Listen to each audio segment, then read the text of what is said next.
Sur les réseaux sociaux, tu as dit « Je reçois énormément de messages concernant ma relation avec Sarah. Sachez que Sarah et moi, nous ne sommes plus ensemble. Je n'en dirai pas plus, mais au moins vous êtes au courant. Est-ce que, comme tes précédentes relations, t'es passé aussi à autre chose? Ouais, je suis passé aussi à autre chose.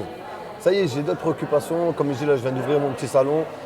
Pendant que j'étais avec Sarah, voilà, j'ai commencé à entamer ça, ce côté un peu business et tout que j'aime beaucoup.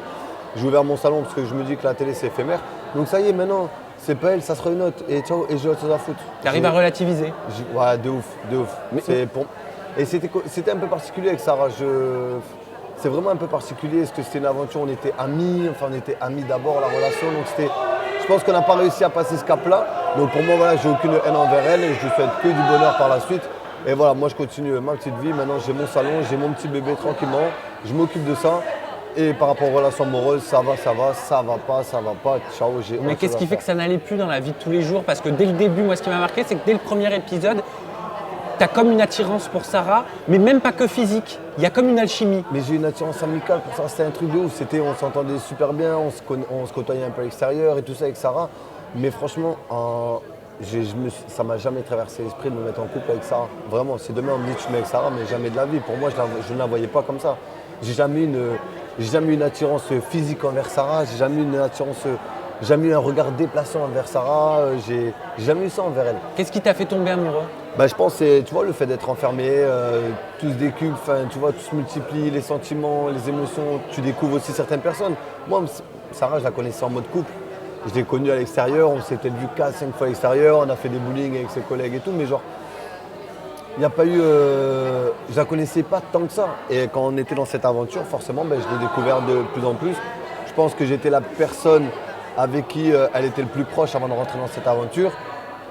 Et voilà, c'est de fil en aiguille. Après, on a eu une attirance. Je sais pas comment. Je sais pas, ça s'explique pas. Qu'est-ce qui a fait que dans votre vraie vie, après, ça ne matchait plus?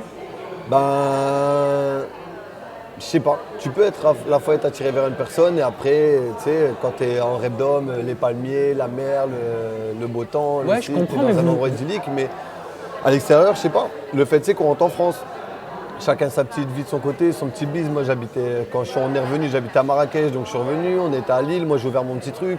On se voyait pas forcément souvent, on se voyait les week-ends. Mais t'étais encore amoureux au retour en France ou pas? Parce que vous vous affichiez sur les réseaux. Je sais pas si ensemble. Oui, de toute façon, on était bien. Moi, quand on était avec Sarah et tout ça, c'était bien, tout ça, c'était cool. Mais je pense qu'il nous manquait quelque chose. On n'arrivait peut-être pas forcément à passer le cap de l'amitié. Donc, je peux même pas dire, franchement, à l'heure actuelle, je peux même pas dire si j'étais amoureux ou pas. T'as été triste ou pas? Est-ce qu'on peut parler d'une rupture? Est-ce que toi, tu l'as vécu comme telle? J'ai pas été. Je peux pas dire que j'étais triste. Franchement, je peux pas dire que j'étais triste parce que, comme je dis, maintenant j'ai une autre vision des choses. Tu m'aurais peut-être parlé de ça 2-3 ans avant, je t'aurais peut-être dit, ouais, franchement, ça m'a touché. Mais là, du fait que j'ai d'autres préoccupations par rapport à mon salon et tout ça, ça m'a pas énormément affecté. Ça m'a fait du mal parce que je me suis dit, voilà, vas-y, encore un départ à zéro, encore un retour à zéro. Mais ça m'a pas touché tant que ça. Je me suis dit, ça y est, c'est la vie, c'est comme ça, je me prends plus la tête par rapport à tout ça. Concrètement, c'est à cause de cette friendzone que ça n'a pas pu continuer? Ouais, je pense. Franchement, je pense. Concrètement, même moi, je sais pas. Sincèrement, je sais pas. Vous n'en avez pas parlé? Vous n'avez pas mis de mots sur la situation? Non, je sais pas. On va pas se forcer. Moi, j'ai pas la forcette avec moi si elle n'en a pas envie. Elle, c'est vice-versa de son côté. Je sais pas. Vous avez quel type de relation aujourd'hui? Aujourd'hui, moi, je suis passé carrément à autre chose. Voilà, on se côtoie plus forcément. Voilà. C'est-à-dire là, aujourd'hui, vous n'êtes pas dit bonjour? On s'est checké vite fait, mais c'est tout, stop. Ça s'arrête là. Il y a de la pudeur? Ouais, de la pudeur. Je vais pas dire que j'ai été déçu envers elle, mais je me suis dit, vas-y, tu sais quoi, moi, je vis pas dans le passé. Le passé, j'ai assez vécu de choses dans le passé aussi qui m'ont fait que ça m'a énormément freiné. Pas que dans mes histoires amoureuses, attention. Mais je suis un mec qui trie vite le passé. Et ça y est, ciao. Maintenant, ça y est, elle s'est fait, je suis sorti avec elle, ça n'a pas fonctionné. Maintenant, next.